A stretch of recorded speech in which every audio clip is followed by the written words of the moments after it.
libreng kwet at ang daming libre ng pusa. Alis kayo dyan.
Ganda oh.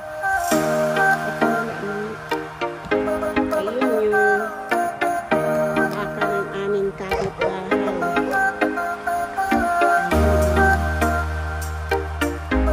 Ayun, nakikita ko pa lang dito. Tapos yung mga vulture. Kumakain ng mga patay na hayop. Yung mga nababanggaan na usa.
Wala kaming kasama.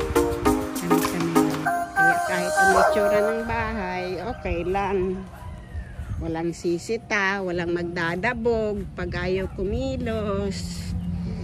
Ay, buhay. Oh. Sabi nila, malas pag may itim na pusa. Ang dami-dami kong itim na pusa. Di kayo? Bruno, Milo? Okay na daw, sabi nung Lola. Kinakain na kayo ni Kuya bago umalis. Magbigyan na tayo ng regalo. Para kay Lola. Pasok na tayo. Papasok na tayo. Nakapaglinis naman ako ng bahay kanina bago ako dito sa labas naglinis. Nagpalit ako ng cat litter. Mamaya pagtuyo na yung swimming pool, ililipat ko na naman dyan.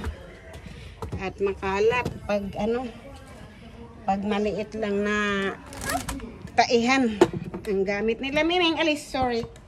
Naipit ka na. Ayan. Nakapaglinis na naman ako. O, tingnan mo na yan. O, kinaratkat na naman yun doon. Nandyan na sa pinasako.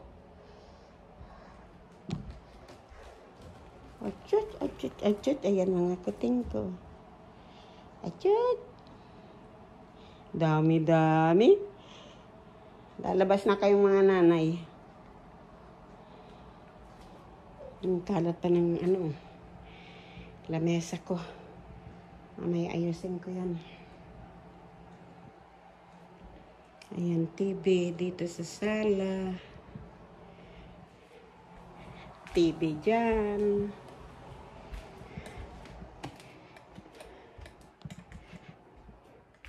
Diyan natutulog si Alfredo. Sabi na kay Tupper, tatakpan ining bahog.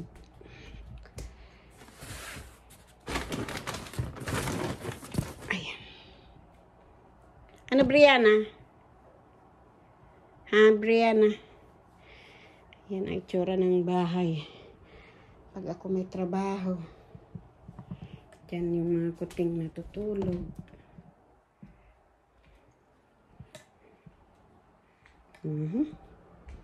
Yan na. Ang aming munting bahay dito sa Amerika.